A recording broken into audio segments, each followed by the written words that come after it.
Cette, phrase peut-être nous interpelle parce qu'à un moment donné, chacun d'entre nous, je suis sûre ici, on a tous traversé des moments où, bah, la situation était difficile. Elle était difficile, peut-être qu'on avait des besoins, peut-être qu'on avait des manques. Ça peut être, un travail, ça peut être des difficultés de santé, l'envie de rencontrer quelqu'un, peut-être d'avoir un enfant. Parfois la vie, fait qu'on est dans des situations où la vie n'a plus de sens. Et que ça dure et ça dure et ça dure, des difficultés familiales et cetera. On connaît tout ça, tout ça.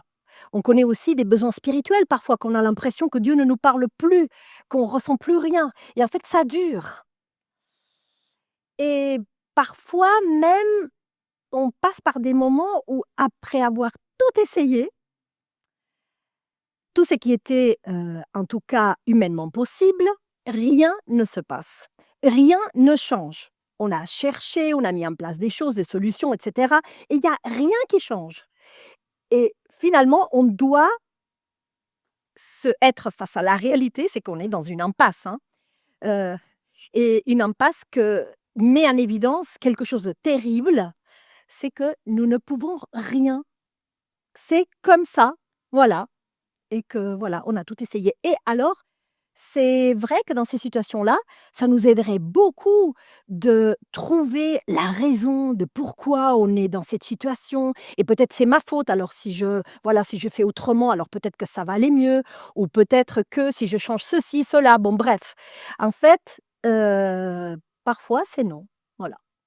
Parfois, tu as pas de raison, tu ne sais pas pourquoi, mais tu es dans une situation hyper difficile et on peut rien faire, voilà. Et donc, en fait, dans le meilleur des cas, pour beaucoup d'entre nous, j'espère en tout cas, on se tourne vers celui qui est plus grand que nous, n'est-ce pas? Celui qui, peut tout, donc Dieu, celui qui entend tout à n'importe quel moment, qui est disponible 24 heures sur 24 et qui a tout entre ses mains et après tout, on va le voir dans la diapo, Jésus oups là, la lumière fut, exactement. J'ai eu peur là. Donc et c'est vrai qu'après tout, Jésus nous dit quoi? Ne du alors ça va passer dans la diapo. Jésus nous dit: «Demandez et l'on vous donnera». Voilà, donc tu demandes et normalement, tu vas recevoir. Il dit aussi que vous demandez si vous demandez en priant et que vous croyez que vous avez reçu, cela vous sera accordé. Il dit aussi: «Amen, amen, je vous le dis, c'est que vous demanderez au Père, il vous le donnera à mon nom». Donc voilà, c'est cool, c'est clair. Tout le monde, je pense ici, ou la plupart, nous avons fait l'expérience de prier, n'est-ce pas? Bon, en tout cas certains. Bon, alors ici, il y a aussi des privilégiés ici, parmi nous aujourd'hui. Il y a des privilégiés qui ont été exaucés. Voilà, amen, on a été exaucés. Mais au contraire, il y a certains ici, dont moi aussi, hein, qu'on n'a pas eu de réponse, ou pas encore, à nos prières. Mais il y a aussi un autre cas, c'est des personnes qui n'ont pas du tout prié.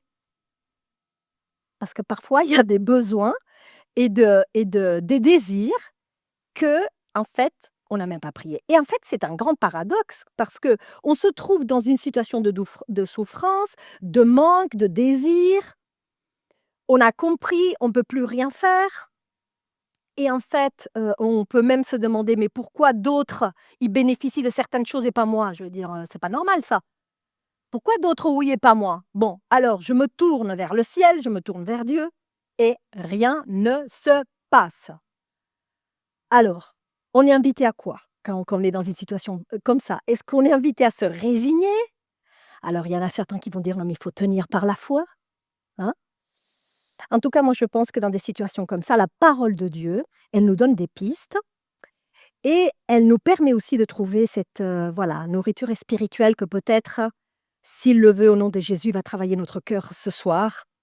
Et c'est pour ça que je veux vous partager une histoire qui se trouve dans la Bible, une histoire extraordinaire, qui nous parle d'une famille, qui nous parle d'une personne en particulier qui a souffert, qui a été humiliée, qui a prié de manière authentique et qu'elle a été vraiment elle a vécu un basculement profond de son histoire et qu'elle a vécu un miracle. Non pas seulement pour elle, non pas seulement pour sa famille, mais pour l'histoire de l'humanité tout entière. Donc c'est du waouh, non? Alors, je vais dans cette histoire, je vais vous la raconter. Donc cette histoire, elle, se passe dans une époque où la société valorisait énormément la maternité. C'est-à-dire que pour une femme, avoir un enfant, c'est sa mission de vie. Et cette femme, qui s'appelle Anne, pour ceux qui le connaissent, ou Hannah, vit une grande souffrance, cette femme. Elle est mariée à un homme qui s'appelle Elkanah. C'est un homme avec qui ils vivent une histoire d'amour. Ils s'aiment, hein, il est dit dans la parole qu'ils s'aiment, mais elle est stérile. Et alors, comme elle est stérile, son mari Elkanah se marie avec une autre femme, il épouse Pénina. Alors, Pénina a des enfants, des garçons, des filles. Anne, elle n'en a pas. Et dans ce contexte que je vous ai expliqué, alors imaginez-vous comment elle a pu se sentir, hein. Elle, elle s'est sentie diminuée, humiliée, différente des autres. Les autres, ils ont des enfants et pas moi. Et en plus dans le vide total parce que du coup, pas de mission de vie, en fait. Alors vraiment un manque profond, une douleur vraiment silencieuse et surtout un désir profond de devenir mère. Mais devenir mère pourquoi? Pas seulement pour avoir un enfant, devenir mère pour trouver un sens à sa vie, puisqu'à l'époque c'était ça. Donc vraiment la quête de sens, la quête de mission pour elle. Alors vous pouvez bien imaginer que dans ce foyer, 2 nanas ensemble, un mec, 2 nanas, une qui a des enfants, l'autre pas, ça devait être chaud. Alors là, ça devait être chaud. Il devait y avoir de la rivalité. Là, ça c'est clair. Cette famille avait une habitude, c'est que tous les ans, ils allaient au temple, hein, comme c'était l'habitude de beaucoup, pour les sacrifices. Et en fait, quand le mari Elkanah offrait des sacrifices, il donnait une part à Pénina, celle qui avait des enfants, mais à Anne lui donnait une double part. Et il est dit dans la parole qu'il l'aimait beaucoup. Alors, d'année en année, ils allaient au temple, bam, bam, bam, tous les ans. Et en fait, Pénina la pique. C'est-à-dire qu'elle en profite un petit peu, chaque année qu'elle monte au temple, la pique pour lui rappeler qu'elle est stérile. Et en plus, c'est fort parce que dans la parole, il est dit que c'est Dieu qui l'a rendue stérile. Donc voilà, c'est dur, en fait. Donc Pénina la confronte, la pique avec ça, et en fait, Anne, il est dit qu'elle pleure et en fait, elle mange plus. Des situations peut-être que nous avons vécues aussi. Un moment où on est tellement triste, ou qu'on pleure, on n'a plus faim, on n'a plus envie de rien. Et même son mari s'y met. Parce que son mari lui pose la question: «Mais pourquoi tu es triste comme ça, Regarde, tu es mariée avec moi, ça ne te suffit pas, notre amour? Moi, je vaux mieux que 10 enfants». Alors, il faut savoir qu'un jour, dans sa grande détresse, Anne, elle va dans le temple, donc c'était une des fois qu'ils sont allés visiter le temple pour les sacrifices. Elle y va, elle fait une prière authentique, vraiment avec tout son cœur, et elle demande à Dieu un enfant et elle s'engage, elle fait une promesse, elle dit: «Si tu me donnes un enfant, moi, je vais te le donner. Voilà, je vais te le consacrer, je te le donne». Et en fait, même le prêtre, quand il voit qu'elle prie, il se dit: «Mais je sais pas, elle est ivre quoi?» parce que c'est bizarre, c'est de la manière qu'elle prie. Elle priait d'une manière bizarre qu'on n'avait pas l'habitude. En fait, on n'entendait pas, on voyait juste les lèvres bouger, il se dit: «Peut-être il est ivre, elle est ivre». Et en fait, quand il comprend qu'en fait, elle lui explique, hein, qu'elle est en train de prier, en fait, c'est qu'il va se passer, c'est qu'il va prononcer une parole, ce prêtre, et il valide la prière et la vie d'Anne va basculer. Donc vous vous imaginez comment. Quelque temps plus tard, Anne tombe enceinte et donne naissance à un fils qui sera Samuel. Samuel qui veut dire que Dieu a entendu, Dieu a entendu, a exaucé la prière et cet enfant deviendra plus tard une figure, mais vraiment très importante parce qu'il va être un grand prophète, pardon, un grand prophète et qui va oindre les premiers rois, donc ça va être Saül et David. OK, jusqu'à là, je m'arrête là avec cette histoire. Maintenant, essayons de comprendre un petit peu dans cette histoire, est-ce qu'il y a des pistes peut-être qui pourraient nous servir à nous dans notre vie? Tout d'abord, savoir que dans la culture biblique, la stérilité, c'est pas une question de biologie, hein, comme j'ai déjà dit tout à l'heure.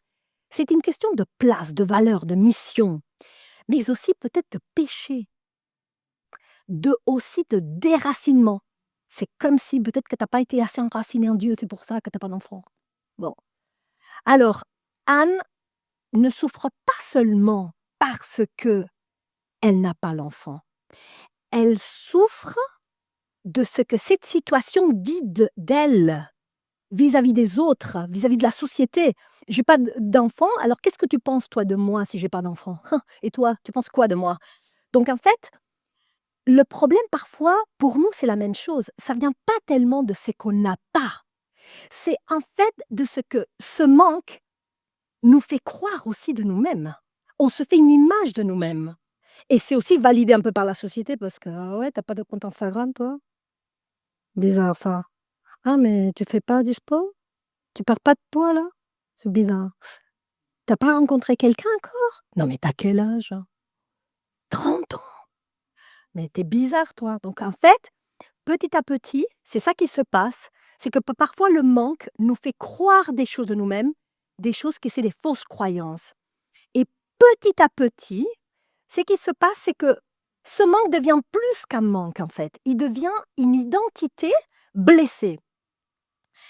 Alors, dans ce contexte, dans cette histoire, il y a un truc qui m'a vraiment frappée et c'est qu'en fait, on ne voit pas Dieu répondre tout de suite, hein. Tout à l'heure, on a dit du temps, hein, Amélie, quand tu as parlé du temps.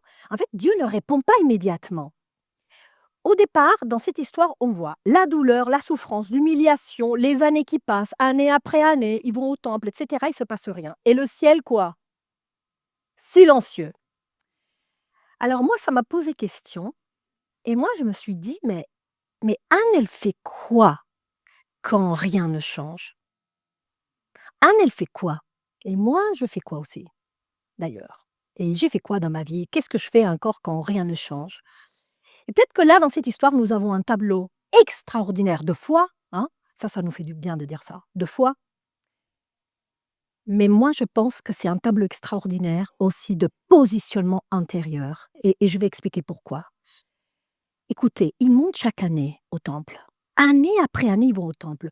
Pourquoi c'est à ce moment-là, à ce moment clé, qu'Anne, elle prie? Pourquoi elle l'a pas fait avant? Non, c'est allez, année après année, humiliation, et cetera, nanana. Est-ce que cela veut dire, peut-être, hein, c'est une piste de compréhension, est-ce que cela veut dire qu'avant, elle était profondément ancrée dans cette identité blessée, hein, différente des autres, je trouve pas ma place, les autres ils ont pas moi, et cetera. Je suis victime de propos humiliants, voilà donc en fait, est-ce qu'elle s'est enracinée vraiment et profondément dans la source de la vie ou est-ce qu'elle s'est enracinée dans une identité qui en fait est fausse?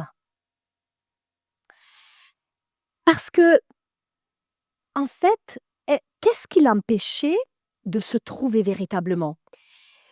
Là, elle se voyait peut-être sous le prisme de la société, de la culture en fait, de tout ce que les autres imposent, mais pas sous le prisme de Dieu, qui te dit ta véritable identité en fait. Et peut-être que si on peut se voir sur cette identité-là, bon Léo il a beaucoup prêché sur l'identité, peut-être qu'on peut croire aussi au miracle, peut-être. Le miracle de la vie, peut-être pas d'un miracle comme exactement de ce qu'on attend, mais le miracle d'une matrice enfin qui porte du fruit, une stérilité qui devient fertilité dans ta vie et dans la mienne. Parce que le vide, peut-être qu'il peut produire et le vide peut se remplir aussi. Alors, dans cette histoire, il y a 2 éléments qui sont pour moi importants dans cette histoire et dans ce questionnement que j'ai. Pourquoi Anne n'a pas réagi avant? Et alors on va le voir dans le verset qui va s'afficher. Heu, alors ça, c'est la fin. Donc on peut aller dans le verset qui commence par, sa rivale, en fait, ne cessait de la contrarier, donc Pénina ne cesse de contrarier Anne, parce que le Seigneur l'avait rendue stérile. Merci beaucoup. D'année en année, il faisait ainsi, à chaque fois qu'Anne montait à la maison du Seigneur, Pénina la contrariait, donc l'humiliait, hein, en fait, hein, de la même manière. Alors, elle fait quoi? Elle pleure et elle ne mange plus. Alors, que fait Anne face à l'humiliation? Elle pleure et ne mange pas. Alors, moi, je me suis dit, mais quel est le véritable but de, en fait, de cette confrontation, de cette humiliation? Et qu'est-ce qui peut provoquer? Alors moi, vous savez que je travaille avec des jeunes, je peux vous dire, Il y a certains jeunes qui réagissent tout de suite. Alors, face à une confrontation, bam! On est sur la défensive et bam! On rentre dedans. Mais peut-être que ces agissements, cette contrariété qui se produit, on comprend année après année, peut-être qu'ils veulent provoquer une réaction, mais pas forcément une réaction de colère et d'agressivité. Peut-être une autre type de réaction. Mais Anne, elle pleure et ne mange pas. Mais alors, quel est le véritable but d'une confrontation dans la vie? Est-ce que c'est pour qu'on réagisse avec de la colère? Anne, elle fait pas ça, hein. Elle ne réagit pas du tout avec de la colère. Mais en fait, elle ne réagit pas du tout. Elle réagit avec les pleurs et elle arrête de manger. Peut-être que elle était appelée à réagir, finalement, pour réagir et être en contact avec la réalité et peut-être utiliser cette confrontation au lieu de se défendre. Et là arrive le mari, Elkana. Et là, il en met une deuxième couche et on va lire. Elkana, son mari, lui dit: «Anne, mais pourquoi pleures-tu? Pourquoi ne manges-tu pas? Pourquoi ton cœur est-il triste? Est-ce que je ne vaux pas mieux, moi, que 10 fils?» Mais alors là, il rigole là, le mec là. Alors elle désire profondément donner sens à sa vie, d'être mère, d'avoir un enfant et lui dit bien sûr, il veut la consoler, on l'a compris, il l'aime, donc il veut la consoler, mais en fait, il n'a pas écouté le vrai besoin, le vrai désir d'Anne, en fait. Il dit: «Mais écoute, ne pleure pas, pourquoi tu es triste comme ça? Tu m'as moi, notre amour, c'est suffisant». Mais quel est le véritable but de ces questions? Franchement?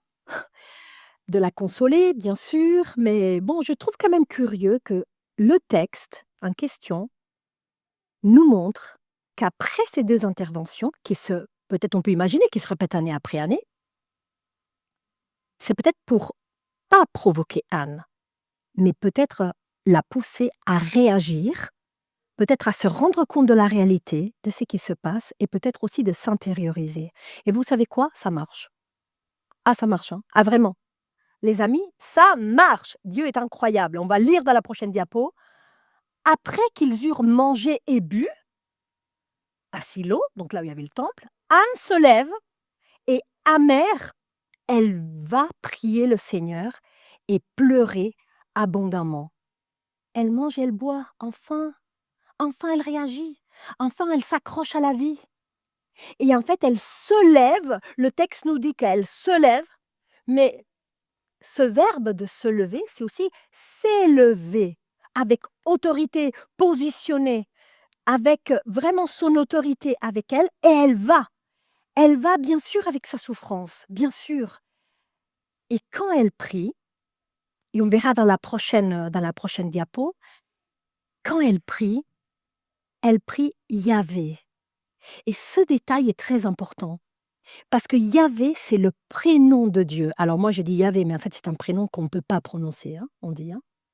La première fois que le Seigneur se présente à un humain et qui donne son prénom, c'est Moïse, dans l'histoire de Buisson Ardent. Si tu ne connais pas, c'est pas grave, mais Dieu se présente à un humain, il dit: «Je suis Yahvé» et en fait, là, elle va, elle mange, elle boit, elle se lève, elle s'élève, positionnée à l'intérieur, avec beaucoup de souffrance et là, elle fait un pacte avec Dieu. Elle prie, elle lui dit dans l'intimité du prénom parce que tu sais, c'est différent de dire, je sais pas, par exemple, moi j'ai des élèves qui me disent madame, quand je leur dis: «Non mais là tu peux me dire Anna», c'est pas pareil, non? Si je t'appelle par ton prénom, c'est pas la même chose que si je te dis madame. Donc là, c'est pareil. Anne, elle va vers Dieu, il l'appelle par son prénom.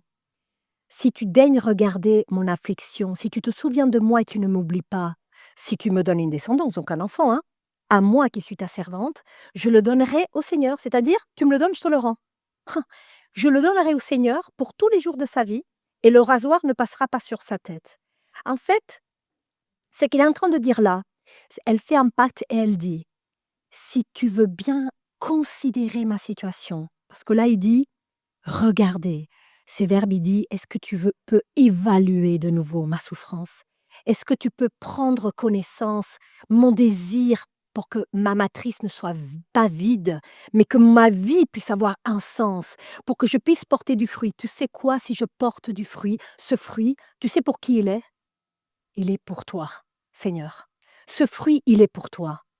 Et c'est aussi, très intéressant de voir que quand Anne, elle parle de cette descendance, elle parle de semence. Comme si elle voulait être ensemencée. Parce que dans cette histoire, on peut s'arrêter très facilement à dire: «OK, c'est une femme stérile, OK, elle veut un gamin, désir de grossesse, machin et cetera». Mais non, cette histoire, elle est pour toi et pour moi, que tu sois femme ou homme. Là, elle est en train de demander d'être ensemencée par la semence de Dieu. Ça me rappelle quelqu'un ça, hein. Quelqu'un qui a été ensemencé par la semence de Dieu. Il y a beaucoup de parallèles par rapport à ça. Alors, qui est prêt ici, entre nous, à donner à Dieu ce que lui revient? Couple, enfant, travail, projet, spiritualité, tout ce que tu as. Est-ce que nous sommes prêts à donner à Dieu ce que lui, il nous donne?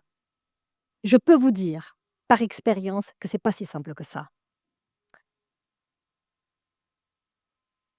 Anne, elle prie, et on verra dans la diapo que comme sa prière, voilà, elle se prolonge, le prêtre qui est par là, il la regarde. Anne parlait dans son cœur, donc en fait, seules les lèvres remuaient et on n'entendait pas sa voix. Alors, le prêtre, il se dit: «Bon, OK, elle a bu un coup, hein», donc il la rabroue même, il lui fait des reproches, il lui dit: «Mais jusqu'à quand tu resteras, ivre? Va, va cuver ton vin». Et là, Anne s'explique, il dit: «Mais non, pas du tout, moi je ne suis pas comme ça, c'est juste que je suis en train de répandre mon cœur devant le Seigneur». Vous ne voyez pas un parallèle? Gens ivres. Qui était ivre? Et qu'on pensait qu'ils étaient ivres, qu'elle avait bu un coup, quoi.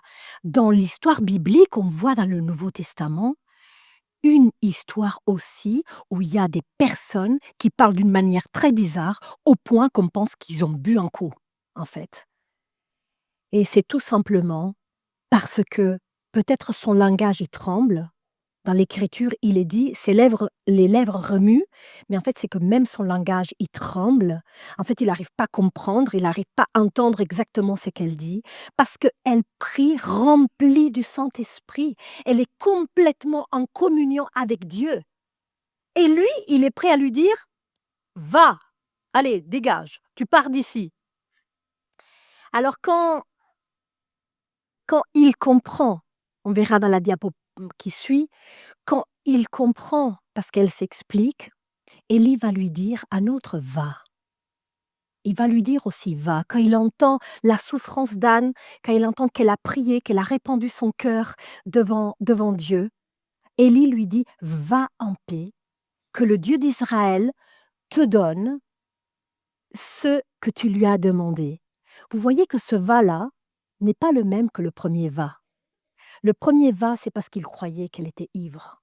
Le deuxième «va», c'est parce qu'il veut valider la prière et il lui dit: «Va, mais différemment.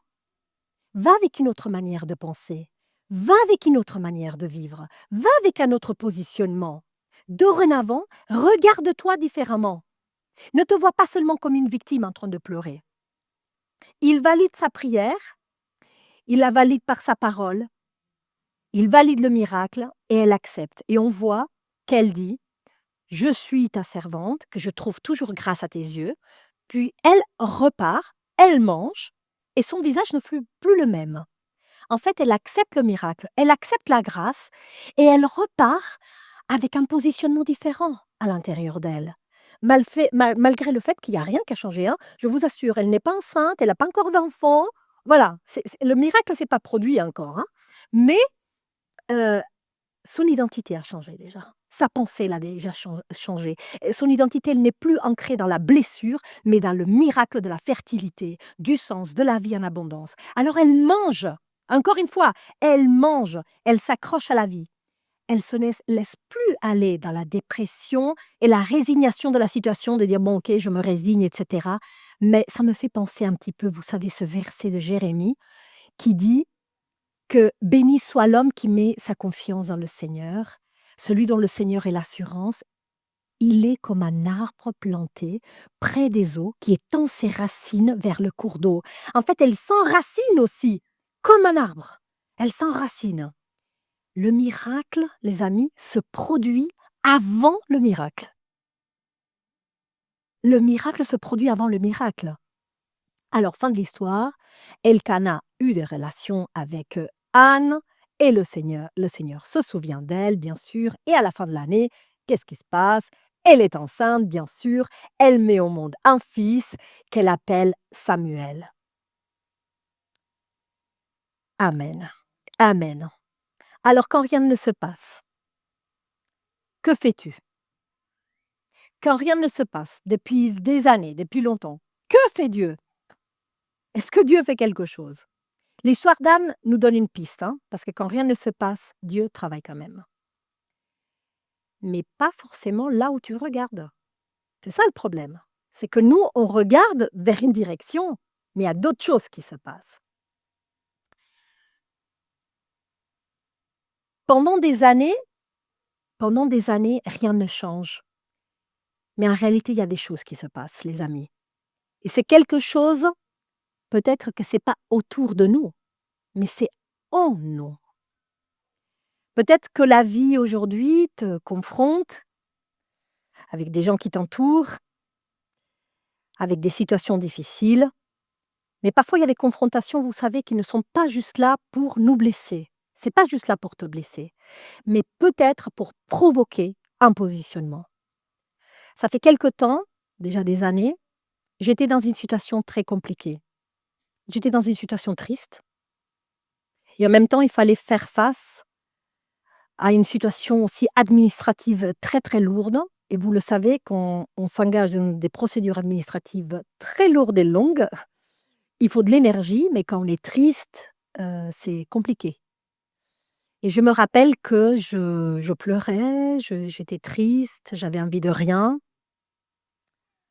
Alors je mangeais, oui, je mangeais, j'étais pas comme Anne, j'ai mangé, mais j'étais vraiment très, très triste. Et là, il y a quelqu'un qui est venu me voir et qui me dit: Mais tu sais, toi, tu es plus forte que ce que tu crois, hein, et tu sais, de toute façon, il y a la lumière au bout du tunnel».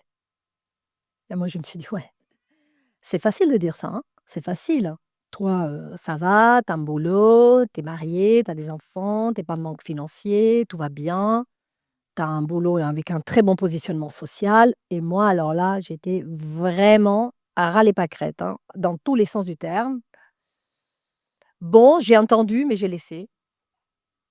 Peu de temps après, je rencontre une deuxième personne et cette personne que franchement, j'avais pas vraiment une amitié beaucoup dans l'intimité, me dit: «Anna, maintenant, tu dois t'habiller en warrior». Et moi, j'ai dit: «Non, mais tu m'as vu là? Mais moi, j'ai envie de rien faire. Tu dois t'habiller en warrior avec Dieu et tu dois aller de l'avant». Bien, j'entends ça et je me suis dit: «Mais franchement, les gens ne me comprennent pas. Les gens ne comprennent pas ce que nous vivons, ne peuvent pas s'imaginer. Qu'est-ce que ça veut dire faire face à la vie quand il y a plein de choses qui sont complètement détruites et que tu dois recommencer à zéro. Ils comprennent pas, c'est facile de dire des mots comme ça. Troisième personne et là, cette personne me dit: «Oui, oui, Anna, mais c'est normal, continue comme ça. De toute façon, toi, tu as décidé de pleurer déprimée». Ah là, l'espagnole que je suis, je peux vous dire que j'allais l'envoyer je ne sais pas où. J'allais lui dire: «Non mais attends, tu veux ma place ou quoi? Comment ça, j'ai décidé de pleurer? C'est normal non, dans des situations comme ça? C'est hyper dur». Il m'a répété: «Oui, tant que tu choisiras de déprimer, ben, ça continuera comme ça». 3 personnes que j'ai détestées. 3 personnes que j'ai détestées parce que alors détester, je les aime beaucoup, hein. Je veux dire, j'ai détesté ce qu'ils m'ont dit, mais en fait, oui, ça a permis que Dieu travaille en moi mon positionnement intérieur. Le miracle, est-ce qu'il s'est produit tout de suite pour moi? Non, ça a duré des années. Mais ça a permis que je puisse changer aussi de positionnement, me tenir sur les 2 pieds, mes 2 pieds, de pleurer devant l'Éternel, de pleurer devant Dieu et de attendre ces miracles que peut-être étaient déjà là. Et qu'aujourd'hui, je peux certifier que dans ma vie, oui, j'ai vécu un miracle. Alors, avec cette histoire d'Anne, j'aimerais prier pour chacun d'entre nous, pour que nous puissions être remplis du Saint-Esprit. Comme Anne, qui remuait les lèvres, mais qu'on n'entendait pas trop ce qu'elle disait. Mais remplis du Saint-Esprit, que nous puissions nous lever pour pouvoir nous positionner dans une identité qui est restaurée, tout en nous enracinant comme cet arbre qui vraiment s'ancre dans des racines en Dieu, quoi qu'il arrive, même s'il y a des tempêtes, même s'il y a l'orage, du vent, même s'il fait trop chaud, qu'il y a la canicule, et qu'on investisse non pas dans ce qui est périssable, mais dans ce qui est éternel. Anna, on voit Anne est transformée en une femme qui devient enracinée, positionnée et capable de porter un prophète, le prophète Samuel. Vous savez, Pénina, elle a eu plein d'enfants. Il n'y en a aucun qui a été prophète. C'est Anne. Anne a eu d'autres enfants après. Elle a été capable de porter un prophète. Alors, toi et moi, aujourd'hui, si tu es dans une saison où rien ne se passe, ne te précipite pas pour conclure que Dieu ne fait rien. Considère les confrontations qui se présentent dans ta vie pour être vraiment au fait de la réalité et aussi pour te poser les bonnes questions. Peut-être qu'aujourd'hui, Dieu est en train de t'amener à te positionner, à t'enraciner. Alors, qu'est-ce que tu choisis? Est-ce que tu te choisis de te lever comme Anne? Amen. Merci d'avoir regardé cette vidéo jusqu'au bout. Si elle t'a inspiré ou touché, n'hésite pas à liker, à partager et surtout t'abonner pour ne rien manquer. Rejoins la famille Vivo pour des messages qui t'inspirent, t'aident à avancer chaque semaine. Dis-nous aussi en commentaire ce que tu as retenu ou aimé dans cette vidéo. Je te dis à très bientôt pour une nouvelle vidéo. Reste connecté avec notre Seigneur Jésus-Christ.